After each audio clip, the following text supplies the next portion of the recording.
La parole est à Monsieur Adrien Quatennens. Monsieur le Premier ministre, combien de temps peut survivre une démocratie sans électeurs? Bien sûr, la première raison de l'abstention est politique. Entendez-nous quand nous disons que puisque le peuple ne consent plus à ces règles du jeu démocratique, il doit pouvoir les redéfinir en passant à la 6e République. Est-ce parce que cette abstention concerne d'abord les jeunes, les ouvriers et les employés que vous avez renoncé à la faire reculer? Pire, vous l'avez nourrie et aggravée. La Start-up Nation d'Emmanuel Macron est incapable d'organiser des élections. En confiant au prestataire privé Adrexo la distribution des courriers de propagande électorale, vous avez organisé le chaos.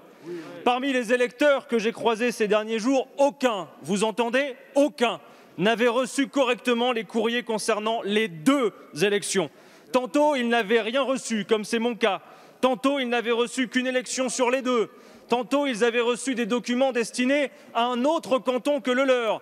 Tantôt, il manquait des listes dans les courriers.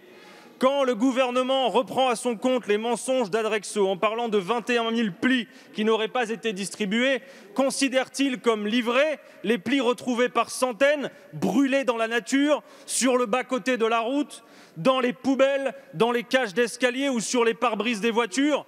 En Sarthe, à la louche, environ 100 000 électeurs n'auraient reçu aucune profession de foi sur 408 000 inscrits. Plus les jours passent, plus on mesure l'ampleur du désastre.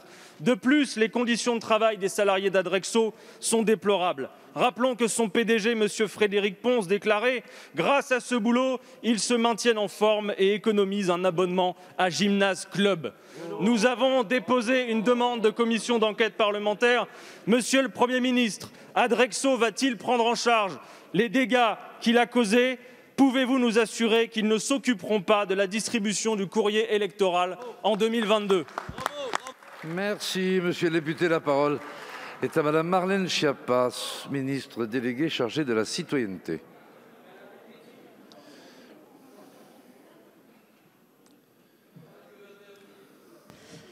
Merci, Monsieur le Président, Mesdames et Messieurs les députés, Monsieur le député. Adrien Quatennens, alors je vais vous répondre rien de nouveau par rapport à ce que j'ai répondu précédemment dans la question que vous me posez, dans la mesure où vous nous demandez ce qu'il en sera du marché avec Adrexo, et j'ai déjà répondu précédemment que nous allons, dès la fin du 2e tour, dénoncer le marché public, puisque effectivement ce sont des dysfonctionnements graves et importants, mais je veux vous répondre sur plusieurs points, monsieur le député. D'abord, vous redites ce que vous avez dit sur Twitter à plusieurs reprises précédemment, vous dites que le gouvernement reprendrait à son compte le chiffre de 21 000.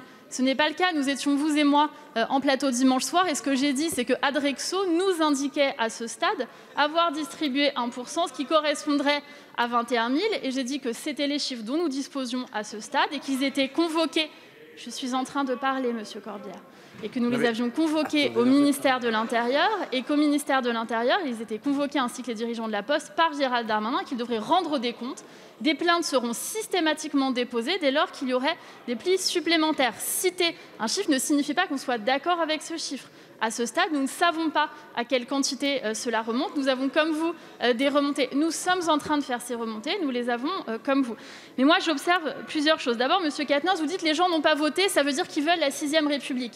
Pardonnez-moi, mais c'est un peu rapide comme raisonnement. Si les gens ne vont pas voter, vous en déduisez qu'ils sont d'accord avec la France insoumise. Je n'ai pas observé qu'il y ait un plébiscite de la France insoumise au cours de ces élections. C'est la première chose.